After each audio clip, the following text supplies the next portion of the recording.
Good day. Welcome to Mayorkings TV News. I am Matsu Okpemitorishe, and here are the headlines. Governor Oborewori inaugurates projects in riverine communities as the Sopadek builds ultra-modern school for Ogulaga community. Honorable Ezechi Namdi takes skills acquisition to Ndukwa/Unkwani constituency. Governor Oborewori prioritizes road rehabilitation across Delta State. Federal government approves over 840 billion naira for rehabilitation of Abuja to Kaduna, Zaria to Kano, Bodo to Bonny roads. 3 refineries plan PMS production. Dangote awaits NNPC supply. Health Ministry confirms Israel strikes on Gaza mosques and school kills 26 people. Osimhen wins first Turkish Super League award. Here's the news in details. To improve access to quality education in the riverine oil-bearing communities in Delta State, the Delta State Oil Producing Area Development Commission, the Sopadek, has built an ultra-modern secondary school in Ogulaga, Burutu local government area of Delta State. The ultra-modern school, which has 12 classrooms, male and female boarding facilities, an administrative block, 2 well-equipped science laboratories, dining hall, and assembly hall, among others, would replace the old ones. Speaking at the inauguration, Chief John Nani, Chairman of Delta State Oil Producing Area Development Commission, the Sopadek, said the feast was another step in the transformation quest for development of the oil-bearing riverine communities. He stated that Governor Oborewori-led administration is committed to bringing quality education to the riverine areas. He charged the community to use the facility responsibly and shun all forms of vandalization. The member representing the Ijaw ethnic nationality on the board of the Sopadek, Chief Spencer Okboye, also speaking, said the realization of the project was a dream come true for the people of Ogulaga Kingdom, saying that the people in the oil-bearing communities are impacted by the more agenda of Governor Oborewori. He thanked the governor commissioning the project, which started in 2013 under Governor Emmanuel Udwaran's administration, assuring him of the continual support of the Ogulaga Kingdom till 2027. The traditional ruler also commended the Sopadek for citing the project in Ogulaga. He, however, appealed to the governor for more developmental projects, employment for its youths, and high-profile political appointments for the people of Ogulaga Kingdom. On the 5th of October 2024, Right Honorable Nnamdi Ezechi, member representing Ndokwa/Unkwani constituency, concluded a 3-day skill acquisition training program at the Umutu Skill Acquisition Center by providing a cash grant of over 100,000 naira to each of the 100 participants. The initiative, which started on 3rd October, aimed to empower youths and women in the constituency with practical skills in areas such as soap making, ICT, for which the beneficiaries receive certificates of participation. The program was instituted by the National Institute of Construction Technology and Management in collaboration with PEGJU Integrated Services. The 3rd program kicked off on Thursday inside the Umutu Skill Acquisition Center in Umutu, Unkwani local government area, Delta State. At the closing ceremony, Honorable Ezechi was accompanied by notable leaders, including Honorable Azuka Enebeli and Dr. Charles Olisa, the Sopadek commissioners representing the Ndukwa ethnic nationality, as well as Comrade Anselm Nzete, Comrade Henry Emeli, and Honorable Solomon Osakwe.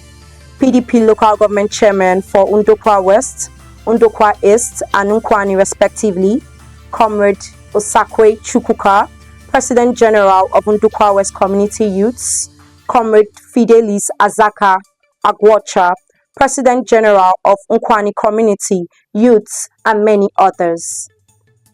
In his remarks, Honorable Ezechi expressed his commitment to fostering economic growth in the constituency through skill development. He encouraged the beneficiaries to make good use of the 100,000 cash grants provided to them, advising them to invest in their new skills and build sustainable businesses. The ceremony marked a significant step in ongoing efforts to uplift and empower the people of Ndukwa/Nkwani through targeted interventions that promote self-reliance and entrepreneurship. The federal government has approved over 840 billion naira for the rehabilitation of the 82-kilometer section 2 of the Abuja to Kaduna, Zaria to Kano dual carriage which traverse the Federal Capital Territory, Kaduna and Kano states. The money also includes funds for the construction of the Bodo to Boni Road with bridges across the Opobo Channel, Route 430 in Rivers State. Minister of Works, Engineer David Umahi, disclosed this at a meeting with representatives of the main contractor, Julius Berger Nigeria PLC, in Abuja. In the statement signed by the Minister's Special Advisor on Media,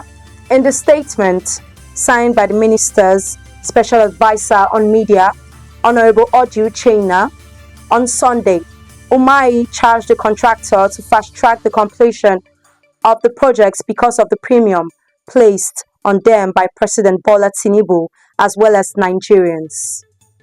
Julius Berger Nigeria PLC was represented at the meeting by its executive directors, projects, Engineer Benjamin Bolt, and the head of contract management, Omoniro Brown. He also tasked contractors handling federal government projects on the need for corporate nationalism in price negotiations in the face of the daunting economic challenges facing Nigeria. He urged the contractor to mobilize in the 4 sections of the Abuja to Zaria, Kaduna to Kano projects to finish the job within 14 months. The minister noted that the inflation rate and the current economic situation was taken into consideration before arriving at the decision.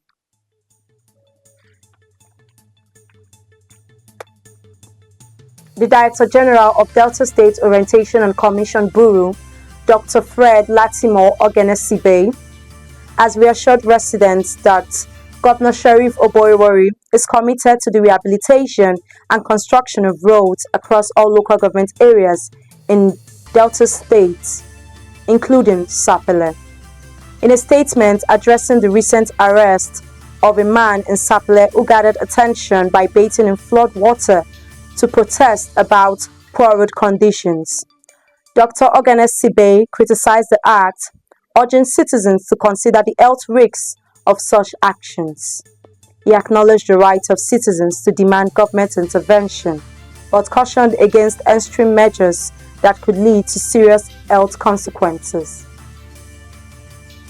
He pointed out that Governor Oboiwori has recently approved the rehabilitation of over 15 kilometers of internal roads in Sapele, including the reconstruction of Oor Road and Benjamin Aboneji Road, formerly known as Addock Road.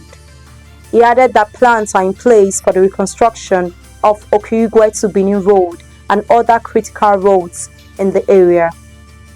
Dr. Ogenesibe listed additional roads marked for reconstruction in Sapele, such as the expansion of Shell Road, as well as improvements to Esiemoni Road, Major Brown Road, and Bini Road by GKS. He assured residents that unmotorable roads will be addressed in phases, with other local government areas also receiving attention in line with the governor's development agenda. Now on the business news. the Nigerian National Petroleum Company Limited may begin supply of crude oil in Naira to the Dangote refinery this week, following the announcement by the federal government that the Naira for crude deal has commenced. Also, it was gathered on Sunday that following the promise by the government, 3 more refineries are getting set to start the production of premium motor spirits, otherwise known as petrol. The 3 refineries include the 11,000 barrels per day capacity Aradel refinery in Rivers State, 20,000 capacity Clear Gold refinery in Delta State, and 12,000 capacity Ezekiel in Bayelsa State. This came as officials at the $20 billion Dangote refinery in Lagos and operators of other domestic refineries confirmed on Sunday that though the deal for crude supply in Naira has commenced, the commodity is expected to hit the biggest refinery in Africa this week. Reacting to this, on Sunday, officials at the Dangote refinery commended the move by the government and expressed hope that the commodity would arrive the plant this week, barring any unforeseen circumstances. Now on the foreign news. The Hamas-run health ministry in Gaza says 26 people have been killed in the Israeli airstrikes on a mosque and school housing displaced Palestinians in the center of the territory. The ministry said dozens of people were also injured in strikes that hit Ibn Rashid School and Aqsa Matiz mosques in Delhi Bala early on Sunday morning. The Israeli military said it had targeted Hamas militants operating within command and control centers at the sites. In North Gaza, Israeli forces surrounded the Jabalia area in response to what is said were Hamas efforts to rebuild. The military also issued new possible evacuation zones in the north and reopened roads to a humanitarian area. Sunday's strikes occurred almost 1 year on from 7 September 2023 when Hamas gunmen attacked Israel, killing around 1,200 people and taking 251 hostages. Since then, 41,870 Palestinians have been killed and more than 97,000 injured in Gaza. According to the health ministry, it does not differentiate between civilians and fighters.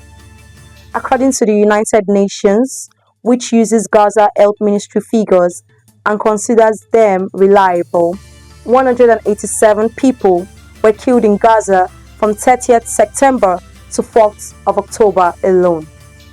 However, both the mosques and the school hit on Sunday are located in the humanitarian zone.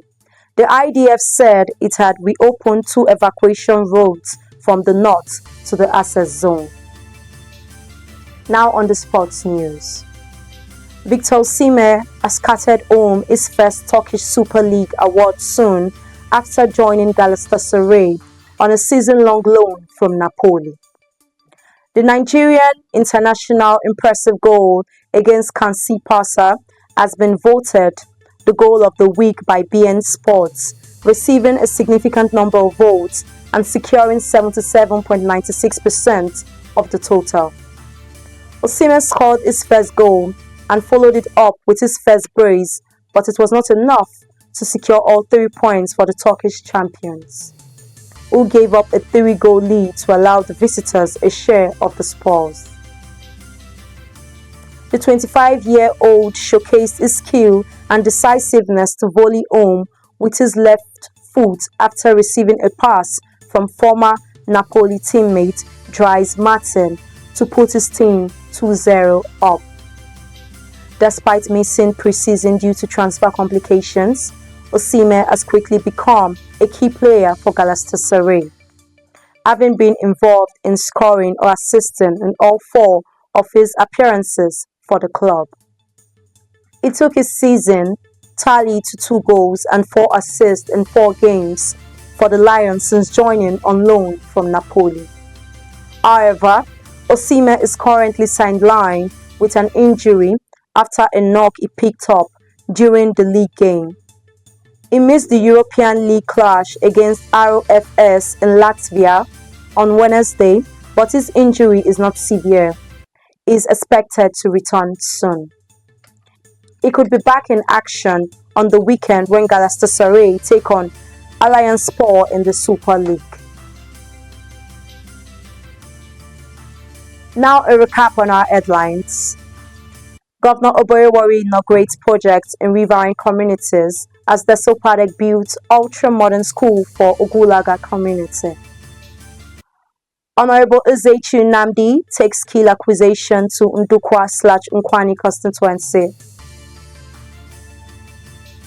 Federal government approves over 840 billion naira for rehabilitation of Abuja to Kaduna, Zaria to Kano, Bodo to Boni roads. Governor Oboyewori prioritizes road rehabilitation across Delta State. 3 refineries plan PMS production. Dangote awaits NNPC supply. Health Ministry confirms Israeli strikes on Gaza mosques and school kills 26 people. Osimhen wins first Turkish Super League award. That's the news as edited by Emanuela Timiola. I am Matsu Okwaimitorishe. Thanks for watching.